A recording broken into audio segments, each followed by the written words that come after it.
आणि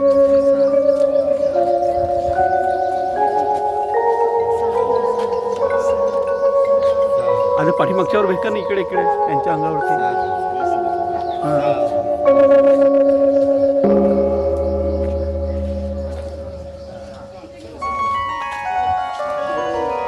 पाठीमागच्यावर होते का? पाठीमागे. हो, व्हेरी गुड.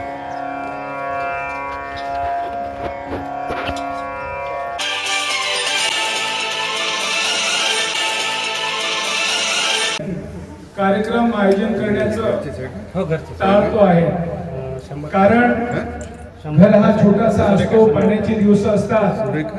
परंतु काही झालं तरी ताई म्हणाली की मला माझ्या घरी 12 तारखेला हा धम्म आपल्या दारी हा कार्यक्रम आयोजित करायचा आहे. अतिशय मंगलमय वातावरण आहे. आपण पाहतो की आपण फिरायला कोणत्या तरी एखाद्या मीटिंगला जातात, त्या ठिकाणी त्यांची गरज असते म्हणून त्या ठिकाणी ते जातात. या ठिकाणी कोणालाही कोणतीही गरज नाही. स्वतःहून स्वयंस्फूर्तीने स्वतः तयार होऊन बरोबर वेळेच्या पूर्वी माझ्या धम्माला मी गेलो पाहिजे, माझ्या धम्माला मी मानलं पाहिजे. काही लोकांच्या काही कुटुंबियांना झोपलेले असतील, काहींना आपण फोन केला गेल काय झालं झोपलेले आहे. म्हणजे धम्माप्रती ज्यांच्या मनामध्ये आस्था आहे त्याला धम्म भरभराटून देत आहे. धम्म हा निसर्ग आहे. निसर्ग कधी कोणावर कोपत नाही, परंतु जो जो मनुष्य निसर्गाचं संगोपन करतो आहे, निसर्गाच्या दिशेने जातो आहे, त्याला निसर्ग मदत करते आहे. बाबासाहेब बुद्ध हे निसर्ग आहे. बुद्ध हे धनसंपत्तीने अमाप असे श्रीमंत व्यक्ती, श्रीमंत कुटुंबात जन्मात आलेले व्यक्ती. बाबासाहेब सुद्धा स्वयंस्फूर्तीने आपल्या स्वतःला श्रीमंतीचा फार मोठा एवढा मोठा वैभव प्राप्त केला, तरी परंतु ते आमच्या तुमच्यासाठी स्वतः झिजले. म्हणजे हे निसर्ग आहे. निसर्ग हा जो प्रेमाने निसर्गाची तुम्ही हेंडसाळणी करत नाही. म्हणून धम्मामध्ये येता आवता धम्म धरू यावता भो भासती. एखादा व्यक्ती खूपच बोलते, एखादा व्यक्ती खूपच मिरवते, एखादा व्यक्ती संपत्तीचा मिरवतो, धनाचा मिरवतो आणि स्वतःला तो समजत असेल की मी खूप काही आहे. परंतु जेव्हा धम्माच्या संगतीला आला तेव्हा धम्म म्हणतो हा सर्व माणूस प्राणी समान आहे. म्हणून बुद्धांच्या मार्गे आपण बघितलेलं असेल की बुद्धांच्या ज्या बुद्ध धम्मांमध्ये जो मोठा प्रचार प्रसार झाला, बुद्धांकडे मोठी मोठी माणसं आली. ही कशी का आली? जी माणसं बुद्धांच्या मार्गावर आली त्यांनी धनसंपत्ती अमाप होती. ज्यांच्याकडे धनसंपत्ती अमाप असलेली माणसं आणि जेव्हा धनसंपत्तीचा उपभोग घेतल्यानंतरही त्यांना शांत चित्ताने झोप येत नाही. आणि शांत चित्ताने झोप येत नाही, त्यासाठी एकमेव मार्ग म्हणजे बुद्धांचा मार्ग. बुद्धांच्या मार्गांमध्ये बुद्धांचा धम्म एवढा जगभर पसरला कशामुळे? कारण मोठमोठी राजी जी होती त्या राजांकडे कोणत्याही प्रकारची संपत्ती, कोणत्याही प्रकारचं ऐशारामीचं जीवन होतं, तरी परंतु मनाला शांती नव्हती. आणि मन शांती देणारा एकमेव जो बुद्धांचा धम्म आहे, त्यांनी बुद्धांचा धम्म स्वीकारला. म्हणून बुद्धाच्या धम्माची जगभर भरभराटी झाली, जगभर बुद्ध पसरला. आणि त्यांना म्हटलं की जीवनामध्ये हा नाशिवंत आहे, हा नित्य आहे, अनित्य आहे, याच्यामध्ये काहीच नाही आहे. जेव्हा त्यांनी त्यांचा शोध लावला, माणसाकडे 3 मन आहे. एक चेतन मन, एक अवचेतन मन, दुसरा अचेतन मन. एक काय करतो की कोणती गोष्ट करताना आपण जेव्हा काही खूप संपत्ती, खूप धन असेल आपल्याकडे, पण रात्री आपल्याला झोपच येत नाही. झोप येताना काय करतो की तो अचेतन मन जो आतमध्ये असतो आणि तो सतत आपल्याला सतवतो की तू आज खोटा बोलला, तू आज चोरी केली, तू आज वाईट काम केलं. आपलाच मन आपल्याला, आपण म्हणतो आपला मन आपल्याला खातो. म्हणजे आपण जे जे काही करतो हे चेतन मनाने करतो आणि ते अवचेतन मनाच्या आतमध्ये जातं. आणि अवचेतन मन मधामध्ये रात्रीला जागवतो आणि काही म्हणते रात्रभर मला झोपच नाही आली, रात्रभर जागलो यार, काय झालं काही कळलंच नाही. याची कारण काय? याची कारण हेच आहे की तुम्ही जे केलेल्या कृत्याची तुम्हाला ती जाणीव करून देतं. आणि ती जाणीवीतून मुक्त करण्यासाठी तुम्हाला सांगतं की तुम्हाला प्रशिक्षित करणे आहे. बुद्धांचा धम्म हा तिसरं काही नसून हा आपल्याला आपल्या जीवनाला कलाटणी देणारा 5वा इंद्रिय. आपण नेहमी शिलांबद्दल बोलतोय, 5 पंचशील म्हणतोय, परंतु बुद्धांनी आपल्याला 6वं शील सांगितलंय, 6वं एक इंद्रिय सांगितलेलं आहे. मन में चंगा तो कपोटी में गंगा. म्हणून बुद्ध होणे म्हणजे मनाला प्रशिक्षित करणे, ज्याची मनाची उच्चांक गाठलेला आहे, ज्याचा मन वरपर्यंत पोहोचलेला आहे, त्या पोहोचलेल्या मनाला बुद्ध म्हणतात. बुद्ध म्हणजे काय? बुद्धांकडे एका व्यक्तीने विचारलं, तू कोण आहेस? तू माणूस आहे का? तो म्हणाले नाही आहे. तू देव आहे का? तू नाही आहे. मग तू आहेस तरी कोण? तर तो म्हणते मी बुद्ध आहे. बुद्ध होणे म्हणजे जागृत होणे. म्हणजे तथागतांनी तेव्हा स्वतःला सांगितलं की मी बुद्ध आहे. बुद्ध होणे म्हणजे जागृत आहे. माझी विवेक बुद्धी ही काम करते. तशा विवेक बुद्धीला तुम्ही काम करणारी माणसं असतात, ती सदविचार आणि सदविवेकाने जे काम करतात त्याला म्हणतात बुद्ध. आणि बुद्धांचा हेतू आहे प्रथम कल्याण, मध्यम कल्याण, अंतिम कल्याण. म्हणजे बुद्ध मार्गी आलेल्या माणसाला काही कोणताही हेतू नसतो, त्याचा हेतू सातत्याने देण्याचा असतो. झाडाखाली बसल्यानंतर झाड आपल्याला सावली देतो आहे, तो झाड आपल्याला वाटलं तर त्याची इंधन देतो आहे, आपल्याला तो ऑक्सिजन देतो आहे. म्हणजे आपल्याकडे कोणतीही मागणी न करता तो आपल्याला देतो. असाच आपला बुद्धांचा धम्म आहे. जो जो व्यक्ती बुद्धांच्या मार्गावर येईल, आपल्यामध्ये काल एक महिला मला योगाला जाणारी मिळाली. मी म्हणाले की योगाला लोक काय येतात? कारण त्याचं स्वार्थ पडलेलं माझं शरीर हे ते होईल, म्हणजे माझं तिथे काहीतरी फायदा होईल म्हणून ते सर्व लोक येतात. म्हटलं उद्या तुम्ही बिमार पडल्या, उद्या तुम्हाला कोणती अडचण आली, उद्या तुमच्यावर काही संकट आलं, तर हे लोक कोणी तुमच्याकडे धावून येणार नाही, कारण ते लोक सर्व स्वार्थाने आले. आपला स्वार्थ काही साधत असेल, बुद्धांनी मैत्र आणि मैत्रीमध्ये फरक सांगितलेला आहे. तिथे येणारी लोक फक्त मित्र या नात्याने येतात आणि मित्र हा नेहमी स्वार्थाने तडलेला असतो. बुद्धांची मंगल मैत्री आहे. बुद्धांकडे येणारा मनुष्य कोणताही स्वार्थ घेऊन येत नाही. आपण इथे सकाळीच उठला, सकाळी उठून आपली जी काही नित्य नेमाची कामं केली, काही महिलांना स्वयंपाक करावा लागत असते, मुलाचा, मुलीचा, कुटुंबाचा, नवऱ्याचा, घराचं म्हातारे लोक असतील त्यांची देखभाल करावं लागतं. हे सर्व देखभाल करून त्यांनी वेळेपूर्वी आपल्या रॅलीमध्ये आली. या माणसाला कोणी आग्रहाने बोलवलेलं नाही, कोणाला सांगितलं नाही, कोणाला काही देणार असंही नाहीये. स्वखर्चानी, स्वतःनी, स्वचित्तानी स्वतः येऊन जे लोक या विचाराला जुळतात, आपण सर्व धम्म विचाराला जोडलेली माणसं आहोत. आपण सर्व एका विचारांच्या गुंफणीत गुंफलेली माणसं आहोत. म्हणून आपल्याला एक दुसऱ्याविषयी आत्मीयता आहे. ही आत्मीयता आपल्या मनामध्ये दिसून येतं. काल 2 दिवसापूर्वी आपल्याच पैकी एका धम्म बांधवाची आई मरण पावली, त्यांचा मृत्यू झाला. ती बातमी आपण आपल्या धम्म आपल्या दारी यामध्ये ती बातमी दिली. ती बातमी ऐकल्यानंतर खूपसे आपले लोक त्यांच्या घरी गेले, त्या ठिकाणी गेले. तो आपल्या नात्यात नाही, गोत्यात नाही, आपला त्यांचा कधी काही हे नाही, परंतु आपण त्यांच्या घरी गेलो, ते आमचे बंधू आहेत, मी नाही जाणार तर कोण जाणार, म्हणून सुरुवात माझ्यापासून केली पाहिजे. ही भावना आपल्याला धम्मामुळे निर्माण होते. धम्म जर तुमच्यात नसेल तर जाऊन, खाऊन, बसून, उठून काय करायचंय? गेलोच पाहिजे असं काही नाही. गेल्या तिथं काही फायदाच नाही आहे. हाच कार्यक्रम आपण त्यांच्या घरी घेतो. त्यांची आर्थिक परिस्थिती खूप हालाकीची आहे. हालाकीच्या परिस्थितीमध्ये त्यांनी त्यांच्या घरी हा कार्यक्रम आयोजित केला. आणि ती जी माऊली काल 2 दिवसापूर्वी तिचा मृत्यू झाला, त्या माऊलीचा आपण सामूहिकरित्या सर्वांनी तिचा आदरनित्य सन्मान केला, फुलाचा वर्षाव केला. तिचा आशीर्वाद आपल्या सर्वांना मिळाला आणि ती ऐतिहासिक नोंद झाली की ज्या घरांमध्ये आर्थिकता जरी सुदृढता नसेल पण मानसिकता सुदृढता असेल, तिथे धम्म धावून येतो आहे, धम्म बांधव धावून येतात आहे आणि ती त्याला मदतीला येत आहे. ह्याच स्तराची आज आमच्या वैशाली ताईकडे आपण आलोय. वैशाली ताईंनी हा कार्यक्रम माझ्या घरी मी घेतलाच पाहिजे, मी केलाच पाहिजे, म्हणून त्यांनी काही दिवसापूर्वी या दिवसाला ठरवलं. ज्या दिवशी मागील रविवारी जेव्हा आपण विचार करतो तेव्हा पाण्याचा योग दिसत होता. बरसातीचे दिवस आहे म्हणून आपण शक्यतो घरी घेण्याचं टाळतोय. ज्यांच्या घरी मोठी जागा आहे, ज्यांच्या घरी बसायला जागा आहे, त्या ठिकाणी आपण घेण्याचा प्रयत्न करतो. साधारणतः ज्यांच्याकडे ती छोटीशी जागा असेल, व्यवस्था नसेल तर तो आपण नंतर घेऊ असा विचार करतोय. परंतु आज आमच्या वैशाली ताईने असं का केलं गेलं? कारण ज्या ज्या व्यक्तीला धम्माविषयी आत्मीयता आहे, तथागत बुद्धांकडे, तथागत बुद्ध याला खूप लोक आपापल्या घरी बोलवायचे. एकदा काय झालं, एक त्या ठिकाणी आम्रपाली नावाची महिला आहे, ही सर्वांना माहीतच आहे. आम्रपालीनं तथागत बुद्धाला आपल्याकडे येण्याचं आमंत्रण दिलं आणि तथागत बुद्धाने त्यांचं आमंत्रण स्वीकारलं. आता आमंत्रण स्वीकारल्यानंतर जी लोक बाजूची होती ती तथागत बुद्धांना प्रश्न करायला लागली. तथागत, ती बाई अनैतिकचा वापर करते आहे, म्हणजे आपल्या भाषेमध्ये वेश्या आहे ती, तिच्या घरी तुम्ही जाता हे बरोबर नाही आहे. तथागत म्हणाले, का बरं जायला काय हरकत आहे? टाळी एका हाताने वाजत नाही, जेव्हा दोन्ही हात एकत्र येतात तेव्हा टाळी वाजतात.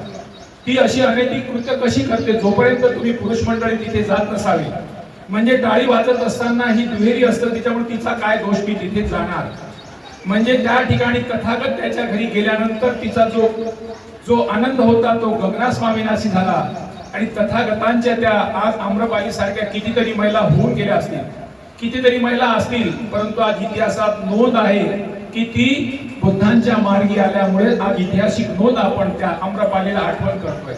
म्हणजे जो जो बुद्धांच्या मार्गावर जातो तो कोणी असो, आपल्याला माहित आहे अहिंसक, ज्या अहिंसकांची माहिती आहे, अंगुलिमान हा अहिंसक होता, हिंसा कधी करणारा नव्हता, एकुलता एक पुत्र होता. आई वडिलांची त्याच्यावर खूप मोठी होती की आपला मुलगा अतिशय चांगला व्हावा, आपल्या मुलाला चांगले संस्कार मिळावे म्हणून चांगल्या गुरुच्या सानिध्यात ठेवले गेले. आणि गुरुच्या सानिध्यात ठेवल्यानंतर जी अंगुलिमान घडला आहे, त्या अंगुलिमान सुद्धा काही गुरुमुळे सुद्धा घडल्या जातं. गुरु सुद्धा म्हणून म्हणतात, सागरा संगे नदी बिघडली सागर रूप झाली, गुरु संगे शिष्य बिघडला गुरु रूप झाला. कधी कधी गुरु सुद्धा दिशा देणारा सुद्धा अतिशय मंगलमय वातावरणातला अतिशय मंगल व्यक्ती असावा. नाहीतर आज आपण पाहतोय ज्या ज्या व्यक्तीला गुरु मानलेला आहे त्याने काय, आसाराम असेल, दुसरा तो बाबा असेल, तिसरा बाबा असेल, असे कितीतरी बाबांचं आपण उदाहरण घेतो आहे. हे कशामुळे होतं? असं कशामुळे होत असेल? एवढे बाबा दिवसेंदिवस असे अनैतिक कृत्य करत असून, एवढ्या देवळांमध्ये एवढ्या मोठ्या चोऱ्या होत असून तरी माणसं त्या देवळात जातात, तरी त्या मूर्तीला पुजतात. असं का होत असेल? याचा मागचं एक कारण म्हणजे तो म्हणजे अज्ञान. म्हणतात अज्ञानता से भय पैदा होता है, भय से अंधविश्वास पैदा होता है, अंधविश्वास से अंधभक्त पैदा होता है और अंधभक्त मानसिक गुलाम होते हैं. जोपर्यंत तुम्ही ही अज्ञानता दूर करत नाही, आपल्याला यावर ज्योतिबा फुलेंनी तेच सांगितलं की अज्ञानताच तुमचे विद्येविना मती गेली, मतीविना नीती गेली, नीतीविना गती गेली, गतीविना वित्त गेलं. एवढं मोठं सर्व अनर्थ या अविद्येने केलं. म्हणजे अविद्या जर जोपर्यंत तुमच्याकडे आहे तोपर्यंत तुमच्या जीवनाला कधी कोणत्याही प्रकारची कलाटणी येणार नाही. येईल तर ती थातूर मातूर येईल, दिसायला बरोबर असेल तरी हा सर्व घातकच असेल. म्हणून बुद्धांनी त्याचा शोध घेतला. या मानवाला त्यातून मुक्त करायचं असेल तर त्याला जी अविद्या आहे, अविद्यामुळेच आपल्या जीवनामध्ये दुःख निर्माण होतो. म्हणून आपल्याला 38 महामंगल सूत्रांमध्ये त्यांनी सांगितलं की तुमची संगत कशी असावी, तुम्ही कशा ठिकाणी जाऊन बसावं, कसा भोजन घ्यावं, कशी चर्चा करावी, कशा मार्गाला कसा मार्ग आपण निवडायचा. या 38 महामंगल सूत्रांमध्ये त्यांनी हे सूत्र सांगितलं की हे मंगल कार्य जर तुम्ही हाती घेतला, सर्वात सुरुवातीला सांगितलं की मूर्खाची संगत करू नये. मूर्खाची संगत केल्यानंतर तुमच्या जीवनामध्ये मूर्ख कोणी असेल, स्त्री असेल, पुरुष असेल, लंगडा असेल, खुळा असेल, जो माणूस आपल्या विवेक बुद्धीचा वापर करत नसेल, विवेक बुद्धी असूनही जर त्याचा तो विवेक त्यांनी वापर करत नसेल, त्याचा दुरुपयोग करत असेल तर तो बुद्धिमान होऊ शकत नाही. म्हणून जो बुद्धिमान माणूस तो कशा ओळखायचा? आपल्याला आपण जर बुद्धिमान असेल तर आपल्या बुद्धीमधून प्रत्येक विषयी कल्याणी मार्ग झाला पाहिजे. कोणताही हेतू असेल तुमचा, बोलताना, चालताना, बसताना, उठताना, बघताना, कोणताही कोणाला सल्ला देताना तो सुद्धा हितवाहक असला पाहिजे. कोणत्याही मार्गाने जर तुम्ही चालत असाल तर तुमची दिशा, तुमचा पथदर्शक हा योग्य असला पाहिजे. म्हणून जगाने बुद्धाला स्वीकारलेला आहे, युद्ध नको पण बुद्ध व्हा. इतरांचे जर मार्ग आपण बघितल्यानंतर आपल्या डोक्यामध्ये येतं रामायण महाभारत हे युद्धांचे प्रतीक आहे. यामधून आपल्याला काही दिसून येत नाही. पण जर थेरी गाथा वाटली, अभिनव पीठ वाचला, सुतपिटक वाचला, विनय पिटक जर वाचला किंवा बुद्धांचा जो काही ऐतिहासिक नोंद आपण वाचली तर आपल्याला कुठे असं दिसत नाही की ज्यामुळे मानवी जीवनाला मिळालेला कलाटणी आहे, मानवी जीवनाला घडवण्याचं एकमेव केंद्र आहे. माणूस सर्व काही असूनही असा दुःखी काय, त्याचे कारण काय, ते सर्व कारण त्यांनी शोधून काढली आणि त्या कारणावर त्यांनी उपाय दिला. आपण प्रतिसमुत्पादांमध्ये पाहत असेल त्यामुळे 12 कडी तुम्हाला जोडणारे 12 कडी तोडणारे आहेत। या 12 कडी कशा जोडल्या जातात, कशामुळे कसा निर्माण होतो, काय निर्माण होतं, या तुम्हाला सर्व शृंखला त्यांनी शेवटपर्यंत दिल्या आणि या शृंखले सुद्धा तुम्हाला तोडता येतं आणि सुखी आनंदी जीवन जगता येतं। हा जीवन जगण्याचा एकमेव मार्ग म्हणजे धम्माचा मार्ग आहे। बुद्ध म्हणाले की आता मी चाललोय, जेव्हा शेवटी जेव्हा बुद्ध आपल्याला महानिर्वाणाला जात होते, महापरिनिर्वाण होणार होतं, तेव्हा सर्वांना माहित होतं की बुद्ध महापरिनिर्वाण होणार आहे। काही लोक त्यांच्याकडे भेटायला आले, काही लोक बोलायला लागले, काही म्हणायला लागले की आनंद म्हणतो की तथागता शेवटच्या क्षणावर आहेत, कोणी भेटू नये। परंतु शेवटी एक मनुष्य आला, तो म्हणाला तथागत आपण चालल्यात आणि तुमच्या नंतर मानावं कुणाला, तुमच्या नंतर आम्हाला दिशा कोण देईल। तेव्हा तथागत म्हणाले की येऊ द्या, त्याला बोलू द्या। तथागताने म्हणाले की तुम्हाला धम्मच तुम्हाला शेवटच्या क्षणापर्यंत जीवन जगून देणार आहे। तुम्ही धम्मालाच मानायचं, धम्माच्या मार्गाने चालायचंय। दुसरा कोणी माणूस असला तर मला माना, माझ्या पिढीला माना आणि अशा प्रकारची स्वतःचीच वावाकी केली असती, पण बुद्धांनी सांगितलं नाही की तुम्ही माझी वावाकी करा, मला माना। म्हणजे बुद्ध हा सर्वात मंगलमय कशासाठी आहे की तुम्हाला स्वतःला हात बदलायचा आहे, स्वतःला सर्व काही करायचंय। हा जो काही करतो तो स्वतः करतो, म्हणून स्वतःला बदल करणारा मार्ग हा बुद्धांचा मार्ग आहे। बुद्धांनी कधी सांगितलं नाही मी माझं म्हणतो म्हणून माझ्यासारखं ऐका, मी सांगतो म्हणून माझी पूजा करा, माझे पाय पडा, कधीच त्यांनी म्हटलेलं नाही। त्यांनी हेच म्हटलेलं आहे की तुम्हाला जर हे म्हणणं योग्य वाटत असेल, कोणाची पाया कुठेही पडायच्या नाही, कोणाला कोणत्या व्यक्तीला मानायचं नाही। जर व्यक्ती मानायचं असेल, तुमच्या विवेक बुद्धीला योग्य वाटत असेल, त्यामधून जनाचं हित असं तुम्हाला वाटत असेल, जनकल्याणी असं वाटत असेल, तर तुम्ही त्या विचाराला माना, त्या दिशेने तुम्ही या। कृपया त्या दिशेने येऊ नका जर तुम्हाला योग्य वाटत नसेल तर। आज आपण दिवसेंदिवस का पाहतो की प्रत्येक मनुष्य हा वेगवेगळ्या कृतीत गुंतलेला आहे। या सर्वातून मुक्ती जर पाहायची असेल तर आपल्याला बुद्धांचा मार्ग अतिशय आवश्यक आहे। बुद्ध होण्यासाठी कोणालाही गरिबी श्रीमंती असं काहीच नाही आहे, सर्वांमध्ये हा बदल करणारा मार्ग आहे, तो म्हणजे बुद्धांचा मार्ग आहे। अशा बुद्धाच्या कल्याणी मार्गावर आपण जाऊन आपल्या जीवनाला सफल करतो आहे। अशा सफल करणाऱ्या जीवनाला आपल्याला सर्वांना ती एक दिशा द्यायची आहे। आपणच का यामध्ये येतोय, आपणच का करतोय, आपल्यालाच का करायचं आहे, कारण आपली नैतिक जबाबदारी आहे की धम्म मला कळला, धम्म मला कळला, धम्म जीवन कसं जगायचं मी स्वतःला आचरणात आणतोय, स्वतःला करतोय। माझ्यासारखा माझा भाऊ तयार झाला पाहिजे, माझी सारखी माझी बहीण तयार झाली पाहिजे। मी जरी बहीण असेल, मी कोणाची बायको आहे, मी कोणाची आई आहे, मी कोणाची सून आहे, मी आई बायको सून ही भूमिका कशी निभावते तशीच माझ्या बहिणीने निभाव। मी भाऊ आहे, मी कोणाचा नवरा आहे, कोणाचा बाप आहे, कोणाच्या आईचा मुलगा आहे, कोणाच्या बापाचा मुलगा आहे, तर माझा भाऊ जर असा वागत असेल तर मी पण तसाच वागलो पाहिजे, कारण झूठा पैसा लूटा भाई समय समय पर काम आहे। आज आपण धम्म बांधव आहोत, धम्माने आपल्याला आपल्या जीवनात कलाटणी दिली आहे। जो व्यक्ती धम्माची हिंसाणी करेल, लक्षात घ्या, स्त्री असो पुरुष असो, एवढी चांगली संधी आहे, आपण दर रविवारी एकत्र येतोय, दर रविवारी एकत्र येऊन त्या धम्म रॅलीमध्ये येतोय।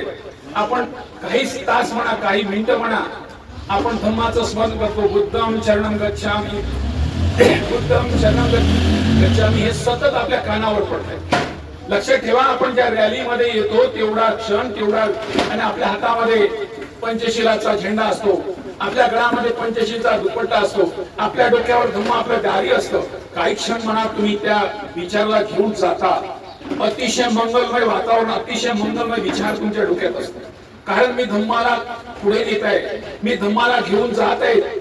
या प्रसंगी काही लोक झोपले असतील, काही लोक बाहेर त्यांना तुम्हाला पाहत असेल आपल्या रॅलीच्या वेळेस असेच कपडे घालून येतात, मी धम्मा माझ्या घरी येणार, धम्माची मला स्वागत करायचं आहे, सत्कार करायचा आहे, मी पांढऱ्या कपड्यात आलो असतो। मी काही व्यक्तीच्या घरी आधी जाऊन सांगितलं सर उद्या रॅली येणार आहे, मॅडमला सांगा, पोराला सांगा, सुनेला सांगा, मॅडम उठायच्या आहेत, पोरं बाहेरच गेलेली आहेत, मग कोणाला सांगणार। आज जर घरामध्ये धम्म नसेल तर धम्माची येतावता धम्म धरो यावता बहुबासती, धम्माची हिंसाणी करत असाल, किती मोठा बंगला असेल, किती मोठी गाडी असेल, किती दिसायला सुंदर असाल, तरी आतमधून तुम्ही पोखरलेले आहात। तुम्हाला पोखरण्यासाठी एकच दिशा आहे, तो धम्माचा दिशा आहे, कोणाला सांगायची गरज नाहीये। खूप मोठे तुम्ही पैशावाले असाल पण बसता येत नाही, उठता येत नाही, चालता येत नाही, या धम्म मार्गांमध्ये किती महिला आपल्या म्हातारे असतील, बिमार असतील, तरी परंतु धम्म रॅलीमध्ये स्वतःहून मी त्यामध्ये आली पाहिजे, मी गेली पाहिजे। मी त्या रॅलीमध्ये आली पाहिजे हा मनातला भाव आहे. तिला कोणी तिला जबरदस्ती केली, ती जर नाही येतो म्हणतात नाही येऊ शकत. काही पुरुष मंडळी जरी ते दुःखग्रस्त असतील, त्यांना पायाला इजा असेल तरी परंतु मी रॅलीमध्ये आलो पाहिजे. म्हणजे तेवढा क्षण तेवढा वेळ आपल्याला धम्माला श्रवण करता येते. आणि धम्माला श्रवण करणे, धम्म चर्चा करणे हा जगातला सर्वात श्रेष्ठ मंगल मार्ग आहे. हे कोणत्याही माणसाला मिळत नाही. धम्म चर्चा करणे, धम्म श्रवण करणे हे त्याच माणसाच्या योगायोगी आहे की जो खरोखर धम्माचा विचार करतोय. आपल्यापैकी काही पुरुषांच्या महिला येत नाही, त्यांनी सुद्धा लक्षात ठेवावं की मी पण गेली पाहिजे, मी पण गेली पाहिजे. घराचा ठेका मीच घेतला नाही. 1 तासाचं काम 1.5 तासात 2 तासात इथून जाऊनही करता येतं. परंतु मी रॅलीमध्ये गेलीच पाहिजे, कारण 8 दिवसांनी एकदा आपण एकत्र येतो आहोत. आणि 8 दिवसातून एकत्र आल्यामुळे आपल्या भेटीगाठी होतात, आपले सुखदुःख करतात, एक दुसऱ्याचा परिचय होतो. आणि एक दुसऱ्याची काही अडी असेल, अडचण असेल, एखाद्या मैत्रीचं काही कुटुंबिक अडचण असेल, व्यक्तिगत अडचण असेल, ती सांगायची असेल, त्या दिवशी आपण गेलोच नाही. आपण समस्या निराकरण करणारे माणसं आहोत, परंतु आपण तिथे गेलोच नाही तर तिथे समस्या कळेल कशी. आपल्या भावाच्या घरगुती काही कुटुंब बाहेरचा आजूबाजूचा किंवा कोणती अडचण असेल, त्याला एखाद्या पैशाची गरज आहे, सर्वांनी म्हटलं की आपण 50-50 रुपये जमा करू. आणि 50 रुपये देण्यासाठी आपण होती तुमच्याकडे 1000 रुपये, तुमच्याकडे खूप पैसा आहे, पण तुम्ही तिथं 50 रुपये देण्यासाठीच आले नाही तर तुमच्या एवढ्या पैशाला काय गरज आहे. म्हणून नेहमी लक्षात ठेवा की आपण एकत्र येणारे हे धम्म विचारधारी आहोत, धम्माला प्रचार प्रसारित करणार आहोत, धम्माचा विचार लोकांच्या घरापर्यंत पोहोचावं. कारण हे आपले बंधू आहेत आणि त्या बंधूपर्यंत आपल्या नेण्याची आपली जबाबदारी आहे. अशा मंगलमय वातावरणामध्ये आज आपण या ताईच्या घरी आलेलो आहोत. आपल्या वैशाली ताईच्या घरी येण्यामागचा काय हेतू आहे, ताईचं आपण घर पाहावं, ताईच्या घरातल्या माणसाचा आपला परिचय व्हावा. आपला परिचय घेण्यासाठी ताई आपल्या सोबतीला नेहमी येतात. आपल्या सोबतीला येऊन आपण नेहमी आपल्या घरी पण तिला आणलेला आहे. आज ताईने आपल्याला त्याच्या घरी बनवलेली आहे. एक लक्षात ठेवा, जर आपली मुलगी असेल, एखादी मुलगी तर तुमची दिल्लीला असेल किंवा जम्मू काश्मीरला असेल, कुठे किती दूर असेल तर माझी मुलगी आहे म्हणून आपण त्या ठिकाणी तिला भेटायला जातोच आहे, कारण ती कोण आहे, माझी मुलगी आहे. एकदा काय झालं, एक उन्हाळ्याचे दिवस होते. उन्हाळ्याच्या दिवसामध्ये ऊन माहित असते सर्वांना किती ऊन आहे. एक बाई बाजाराला गेली. बाजारात गेल्यानंतर तिने बाजार केला. बाजार केल्यानंतर लहानसा तिचा भाऊ तिच्या सोबतीला होता. थोडासा तो चालतही होता, परंतु त्याला चालता येईना, त्रास होईल. तर त्या बाईने काय केलं, दुकानातलं जी बाजारात गेली, बाजारातला सामान घेतला आणि त्या मुलाला आपल्या कडेवर घेतलं आणि सामान आणि त्या मुलाला कडेवर घेऊन ती अशी चढावर चढत होती. चढता चढता त्या ठिकाणी राजेश मेश्राम सारखा माणूस पुढून आला आणि तो म्हणतो की ताई, अगं ताई, एवढ्या मोठ्या उन्हामध्ये तू सर्व घामिनी, सर्व घाम तुझ्या निघतो आहे तुझ्याकडून, हे ओझं होत नाही, ह्या पोराला उतरव ना. तेव्हा ती का म्हणते, जी माझा तो भाऊ आहे म्हणते, भाऊ कधी ओझं होत असते का म्हणते. म्हणजे जी बाई ज्या त्या एवढ्या उन्हामध्ये जाते आहे, घाम गाळते आहे आणि चढावर चढते आहे, आणि त्या मुलाला, जो मुलगा तिला खाली उतर म्हटल्यानंतर ती म्हणते तो माझा भाऊ आहे, भाऊ कधी बहिणीला जड होतो का. म्हणजे याचा अर्थ असा, एवढ्या उन्हामध्ये एवढी तिची गरमी म्हणजे घाम निघत असतानाही ती स्वतःला बोजा समजत नाही, कारण ती आपला भाऊ समजते. जेव्हा तुम्ही भाऊ समजता, बहिणी समजता, तेव्हा तुम्हाला काही बोजा वाटत नाही. किती दूर तुम्ही जाता, जर ती बोजा असला तर जवळी बहीण असू द्या, अडोशी असू द्या, पडोशी असू द्या, घरात असू द्या, तिथे बोलायला तयार. जेव्हा आपल्यामध्ये जड भावना निर्माण होते, त्यामध्ये ही भाव निर्माण होतो आणि धम्म हा सर्वांना जोडण्याचा काम करतो. तुमच्या मनामध्ये किंतु परंतु काहीच होऊ नका. तुमच्या मनामध्ये सतत देण्याचं ठेवा. जर देण्याची भावना असेल तर तुम्ही कोणाच्या घरी कधी गेल्यानंतर कोणाला जड जाणार नाही. प्रत्येकाला वाटतं की अशी माणसं माझ्या घरी यावं, कारण तुम्ही दान रूपाने शब्दाच्या वाणीतून देता, काही आर्थिकतेच्या मदतीने देता, काही सल्ला देता. तुमची पावलं त्याच्या घरी पडल्यानंतर बुद्धाला घरोघरी का बोलवत होते.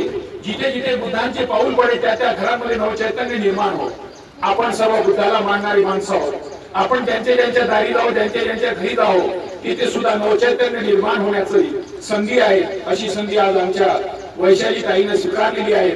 तर मी वैशाली ताईला विनंती करतो की त्यांनी पुढे यावं, त्यांनी आपला परिचय द्यावं, त्यांच्या कुटुंबातील लोकांचा परिचय द्यावं. त्याचबरोबर त्यांनी ज्यांना बोलवलेलं असेल कार्यक्रमानिमित्ताने, जी त्यांची पाहुणे मंडळी असेल, त्यांना पण ताईने बोलवावं आणि त्यांनी आपला परिचय द्यावा, ही मी ताईला विनंती करतोय. ताई मी वैशाली बनसोड, सर्वांना सफल जय भीम, वैष्णवपूर्ण जय भीम. मी Vaishali Bansod, Avadhut Nagar 2, flat number 29, Manewada road, चिखलीहून नागपूर. मी नागपूर महानगरपालिकेमध्ये NMC मध्ये काम करते आणि मी सिंगल वाईफ आहे. मला 2 मुली आहे. एक मुलगी आशा वर्कर आहे लखनौमध्ये, एक महात्मा ज्योतिबा फुलेमध्ये जॉब करते. घरात कोणी बाकी माझं नाव सिद्धार्थ मोरे आहे. मी मोठी मुलगी वैशाली बनसोड यांची. मी यवतमाळला असते, माझं सासर यवतमाळला आहे. आज स्पेशल मी धम्म रॅलीसाठी यवतमाळवरून मी आणि माझे मिस्टर आलेले आहेत. मी पहिले एकदा मम्मीसोबत महाजन यांच्या घरी आपली धम्म रॅली गेली होती, तिथे मी आली होती. पहिल्यांदा मी धम्म रॅली बघितली आणि मला खूप आवडली. मी मम्मीला म्हटलं होतं, मम्मी आपल्या घरी आपण धम्म रॅली बघायची. मम्मीची पण फार इच्छा होती खूप दिवसापासूनची की आपणही आपल्या घरी धम्म रॅली बघायची, पण कधी बघायची. मग मम्मीच्या मनात संकल्पना आली, आज माझा वाढदिवस आहे, तर तुझ्या वाढदिवसानिमित्तच आपण आपल्या घरी धम्म रॅली बोलू, असं माझ्या मम्मीने एक संकल्पना केली आणि मम्मीने आजचा दिवस निवडला. आणि आज तुम्ही सगळे आज आमच्या घरी आले, त्यासाठी खरंच मला पूर्वक धन्यवाद आणि सगळ्यांना माझा जय भीम. आणि ही धम्म रॅली अशीच चालू राहावी ही माझी विनंती आहे. आणि आणखी जास्तीत जास्त लोक यात जुळावे आणि ही धम्म रॅली आपली आणखी म्हणजे फक्त मानेवाडा एरिया नाही तर पूर्ण नागपूरभर पसरली पाहिजे. आणि ही धम्म रॅली कोणी स्टार्टिंग केली तर सरांचं नाव, राठोड साहेबांचं नाव पूर्ण नागपुरामध्ये गाजलं पाहिजे असं मला वाटतं. माझे नाव पूजा शशांक, सर्वांना माझा जय भीम. मी आशा वर्कर आहे. कुठे करते, काय करते? मी आशा वर्कर आहे इथे मानेवाड्यामध्ये, शाहूनगर इथे काम. कोणी आणखी जावई आले बाकीचे आले? जय भीम सगळ्यांना. मी ज्योत्स्ना शंभरकर, मी घोगलीला राहते, वैशाली यांची बहिणी आहे. या आणखी कोणी या आले, कोणी आहेत का? सगळ्यांना मी सुरेखा शंभरकर, मी वैशाली बहीण आहे. मला पण ही धम्म रॅली खूप आवडली आहे. मी एकदा अटेंड केली आहे तिकडे, सांगितलं माहिती तर एकदा अटेंड केली आहे तर मला खूप आवडली आहे. राहता कुठे? मी शाहूनगरला राहते. मी तीनच्या घरी घेत आहे आता, एक खुर्ची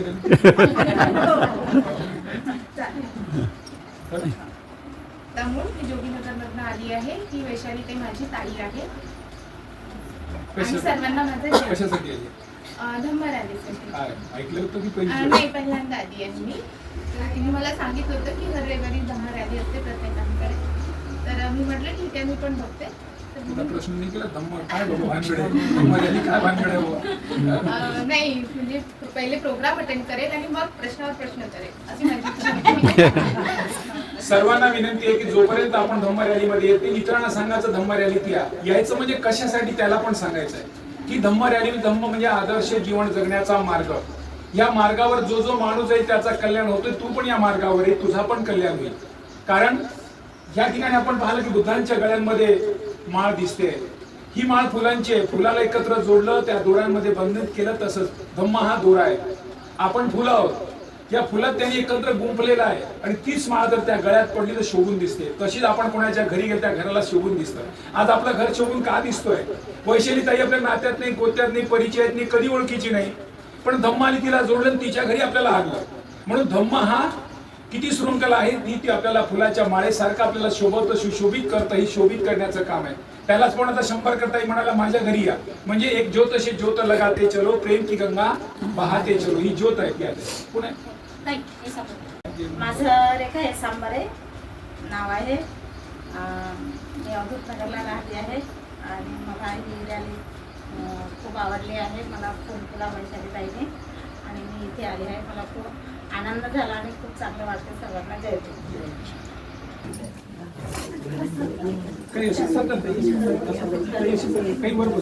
माझं नाव मंदा उके, मंदा सिद्धार्थ उके. मी नगरला राहते.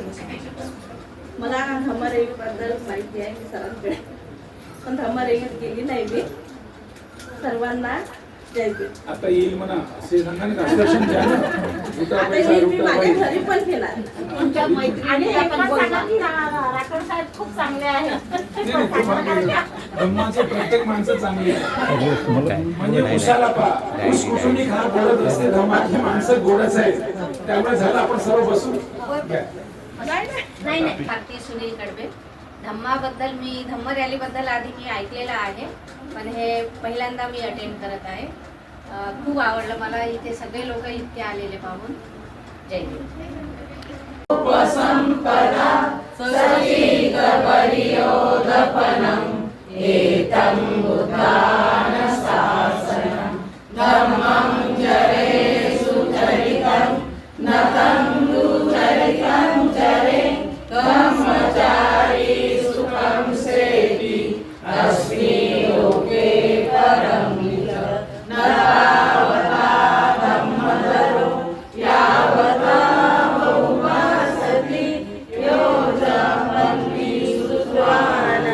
धम्मकारेण पश्यति सर्वे धम्मदरो होति यो च धम्म न भजति नति मे शरणं अयं बुद्धो मे शरणं वरं एतेन सज्जवज्रेण होतु मे जयमङ्गल नति मे शरणं अयं धम्मो मे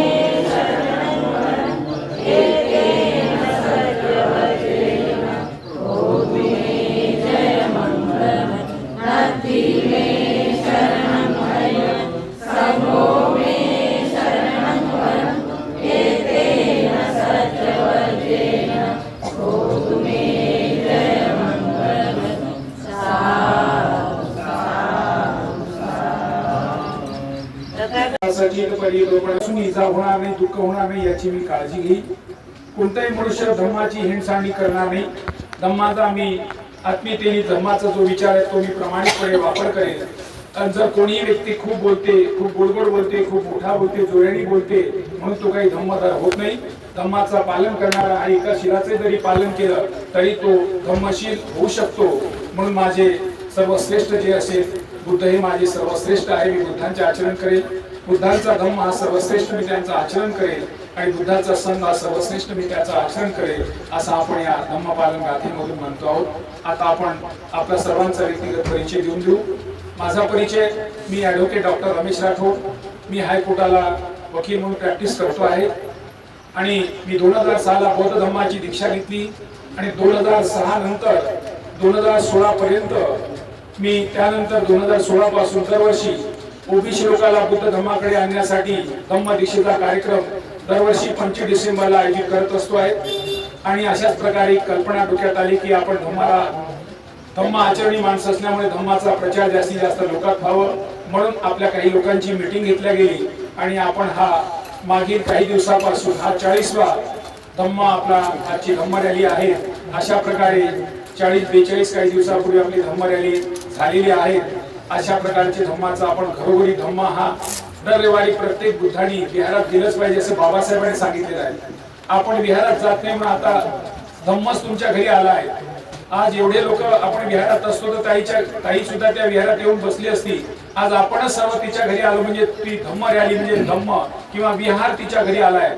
विहारांमध्ये जशा प्रकारचे आपण तिथे वंदना घेतो आहे, धम्म देशना करतो आहे आणि एक दुसऱ्याचा परिचय करतो आहे, तशाच प्रकारचा परिचय करून घेण्याची आपली या आपण रूढी आणि परंपरा आणि त्याला एक चांगला हितवाद असं म्हटलेलं आहे. तर हाच आपला उपक्रम आपण चालवतो आहे. आपल्यापैकी सर्वांनाच बोलता येतं, आपल्यापैकी सर्वांना धम्म आचरण करता येतं. आता सारे ड्रायव्हर आहोत तर गाडीच्या स्टेअरिंग वर एकालाच बसावं लागतं तेव्हा गाडी पुढे जाते. सारेच गाडीवर जर बसतो म्हटलं गाडी पुढे जात नाही. म्हणून आपल्यापैकी राठोड तिथे पुढे म्हणजे स्टेअरिंग वर बसलेला तो ड्रायव्हर आहे. ड्रायव्हर उद्या कोणी होऊ शकतं म्हणजे आपण सारे ड्रायव्हर स्टेअरिंग फक्त आपल्या हातात कोणालाही घेता येतं. आपण सर्व घेणारे आहोत. एक कोणीतरी ड्रायव्हर असावं म्हणून हे राठोड पुढे आहे. आपण पुढे असलेला एक वेगळा व्यक्ती कोणीच नाही आहे. हे आमच्याच पैकी एक आहे. त्या ठिकाणी तो आज गाडी चालवतो, उद्या दुसरा चालवेल, परवा तिसरा चालवेल. परंतु आम्ही सर्व प्रशिक्षित ड्रायव्हर आहोत. आपण प्रशिक्षित धम्म आचरण आहोत, प्रशिक्षित धम्मशीलवान आहोत. म्हणून आपण सर्व समानच आहोत. त्यामुळे पुढे कोणीतरी असावं म्हणून हा भाग आहे. म्हणून मी या ठिकाणी पुढे हा धम्म रॅलीचा जो काही प्रबोधन मार्गदर्शन जे काही पुढे करतोय हाच माझा परिचय. यानंतर आपण सर्वांनी आपापला परिचय द्यायचं, त्यानंतर बाकीचं बोलू. सर्वांना जय भीम. मी अहमदनगरमध्ये राहते. माझं नाव नीता ढाके. मला ही रॅली खूप छान आवडली आणि ही माझी पहिली वेळ आहे. प्रत्येकाने आपला परिचय द्यावा आणि रॅलीला सुद्धा आपल्या घरी कधी आणायचं हे थोडंसं सांगावं. कारण घरच्या कुटुंबात कधी करा, वर्ष 2 वर्ष 3 वर्ष 4 वर्षाचं काहीच नाही आहे, किंवा महिना 2 महिना किंवा कोणते महिना तुम्ही करू शकता. कधी तुम्ही यांची पावलं तुमच्या घरी कधी पडली पाहिजे असं मनामध्ये घ्या आणि ते करण्याचा प्रयत्न करायचा. स्वागत करायचं. वैशाली ताई आता स्वागत करते. धन्यवाद. साधु साधु साधु साधु.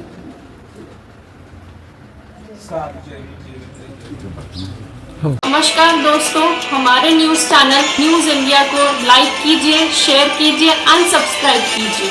हम मिलेंगे फिर. धन्यवाद.